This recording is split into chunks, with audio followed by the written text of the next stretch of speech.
Zwom. Doot, doot, doot, doot, doot. BMO. Hello everyone and welcome to another BMO Creative crypto video. So this one is about the Morag Monster, or what I think people might be seeing and calling the Morag Monster. So the Morag is a loch monster, kind of like Loch Ness, reported to live in Loch Morar, Scotland.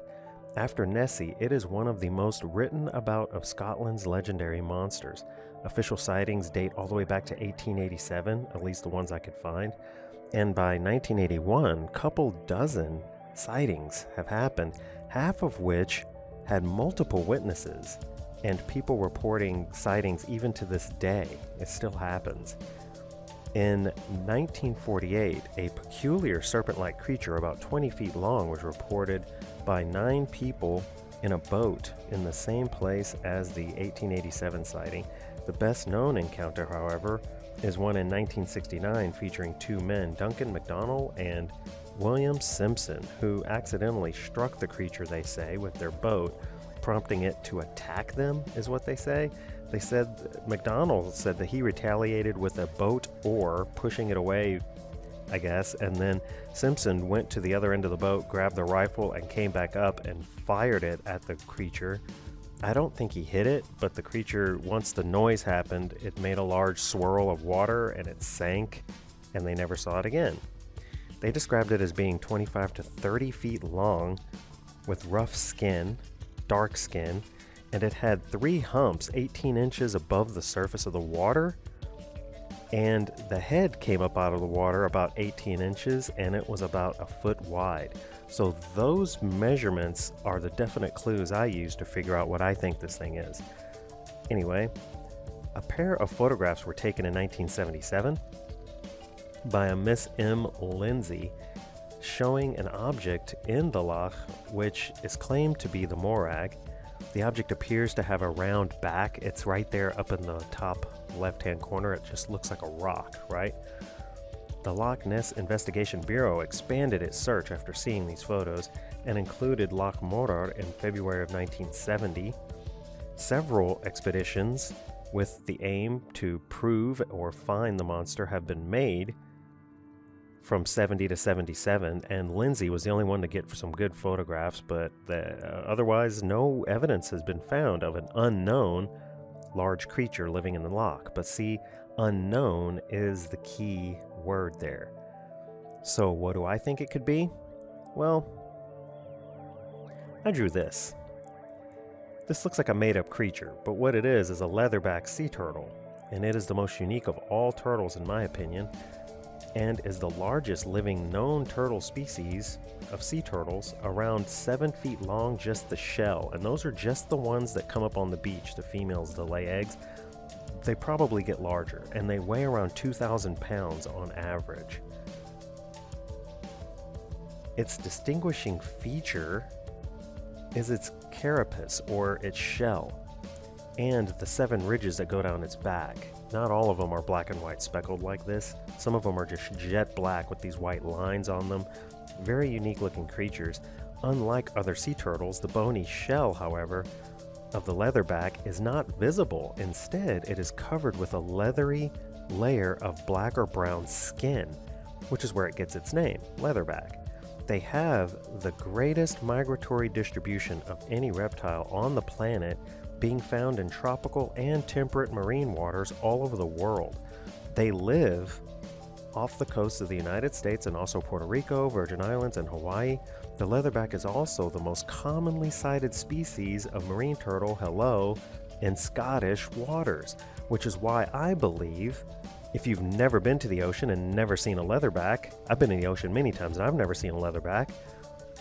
So if you live in a freshwater loch, would you expect to see this thing that's bigger than the hood of your car coming up with a head that's a foot bigger? It's about the size of a basketball, the head of these turtles, which is why I believe this turtle is to blame for the Morag sightings. Look at the one in the bottom left-hand side there, the swirl of it, the way it's coming. That one's actually coming towards you. It looks like it could be going away, but it's coming toward you. Look at the hump and the head sticking up. I mean, if that's not a sea monster, a loch monster, I don't know what is. Anyways, They swim up the river Morag into the Loch Morag, possibly seen following each other before mating, hence the multiple humps that people see in the water, because they're like the picture here in the center, that's the back of a leatherback, and the way that they swim, they kind of undulate in the water, up and down, up and down. And if several of them are following each other and as fast as they go, that could look like a serpent, like with several humps coming up out of the water. Their carapace, their shell, is highly specialized for diving extreme depths of over 4,000 feet, because our camera equipment breaks at 4,000, so we know they go at least that far. In addition, a unique thermoregulatory adaptation allows leatherbacks to maintain core body temperature, which is why they can swim in these cold lochs no problem. At these extremely cold depths, not an issue. Additionally, the leatherback is the fastest aquatic reptile that we know of, reaching speeds of over 22 miles an hour. So on top of the water, on the surface of the water or underwater, they can go 22 miles an hour, creating a huge wake, which is what Morag is described to create. The monster creates these huge wakes, just like a boat, but when you look over there, all you see is this big black hump, and then it goes down, and then it's gone, and everybody freaks out, and it's like, that was a huge leatherback turtle. To me, disappearing into depths. They can stay under for over 2 hours, swimming at that speed. So by the time you see it again, it could have gone all the way back to the ocean before it comes up. In 2 hours at 22 miles an hour, yeah, these things are pretty amazing. The pictures in the top here are pictures of what people said were a morag. And you can see the shell of the turtle. You can see that center, dead center. You can see the little shiny head. You can see the big fin.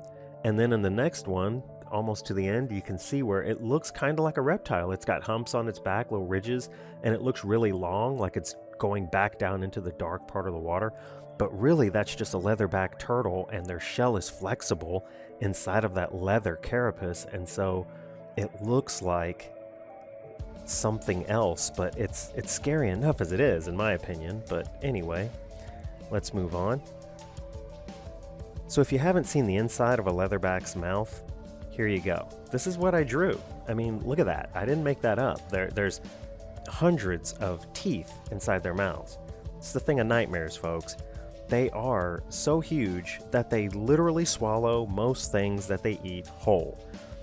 Jellyfish make up the biggest portion of their diet, but that's not all they eat. We know they eat seaweed, fish, crustaceans, other marine invertebrates, pretty much anything smaller than them that they can catch, they swallow it whole. Those downward pointing spines in their throat allows things to be swallowed and prevents them from coming back up. They're facing the wrong direction. I mean, that thing is the thing of nightmares, and the mouth of these things is so huge. Oh man. Okay, so that's my thoughts of what the Morag Monster might be. I mean, I hate to debunk cryptids because I love cryptid creatures and all kinds of creatures and things that are unknown, but this one I think is pretty well known. I mean, if you look at the bottom left-hand corner here, that's a picture of the morag swimming away. That is totally the shot of a sea turtle right there. I mean, that looks just like the shots I just showed you earlier of a huge sea turtle, a leatherback, swimming away. And if you're a freshwater person and you've never seen one of these, that is totally a monster. What do you think the morag could be? Anyways, thanks so much for watching. Please give this video a thumbs up and subscribe to BMO Creative for more crypto videos. Thanks. Bye.